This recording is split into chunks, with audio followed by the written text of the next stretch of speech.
Jimmy, good to see you. Thanks. It'd be fun to sort of talk a little bit about where your passion for music came from. Did you have a lot of music in your house when you were growing up? I did. My grandmother played piano. My mom played flute. My dad played acoustic guitar and electric. Wow, everything. Right. So I kind of got a little bit of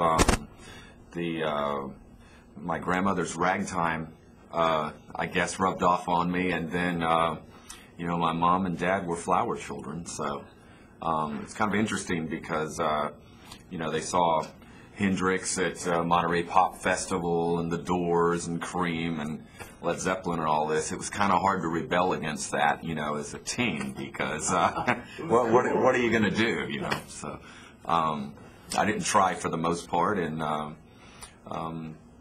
picked up guitar and just really spoke to me, and eventually it just sort of took over. I was actually in medical school first, and someone in an interview with the band Train one time said that often music, you don't pick music, that music picks you. So I think I finally got bit by the bug once and for all, and second year of medical school I left, and here I am. So, very cool. No regrets either. It's been a fantastic journey. Very interesting. So what was your first guitar? Probably borrowing one of your dad's, huh?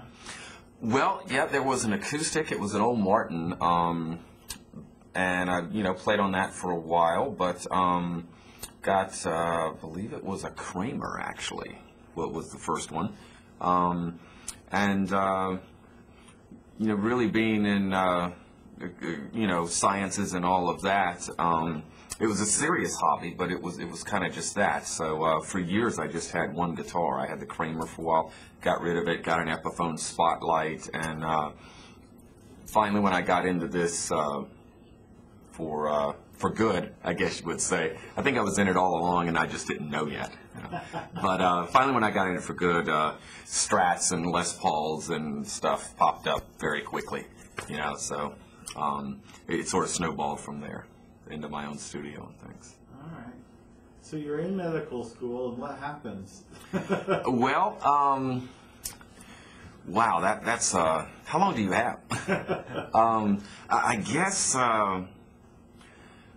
I guess the main thing I would have to say is that I had done, I'd studied alternative medicine also, and I was in scientific research.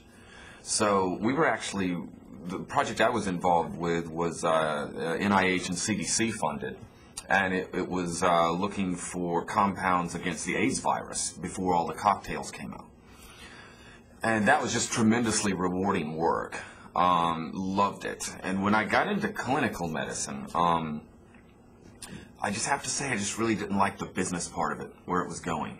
So some of the stuff like in Michael Moore's latest documentary, where they show you everything that's wrong with the healthcare system. And granted, there's great doctors out there that do tremendous work, but you're fighting the system every day, and there's these business people between you and your patients, and it just it was a thing where I don't know that it was the best place for my personality type and everything. So I actually took a year leave of absence, and I'm like, I'm gonna try playing music and see what happens.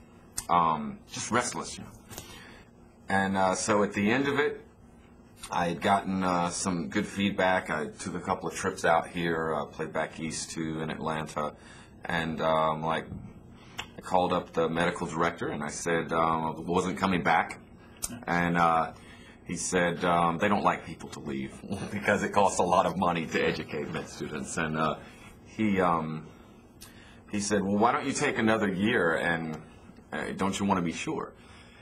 And I said, no, I have to do this. If I don't, I'll regret it the rest of my life.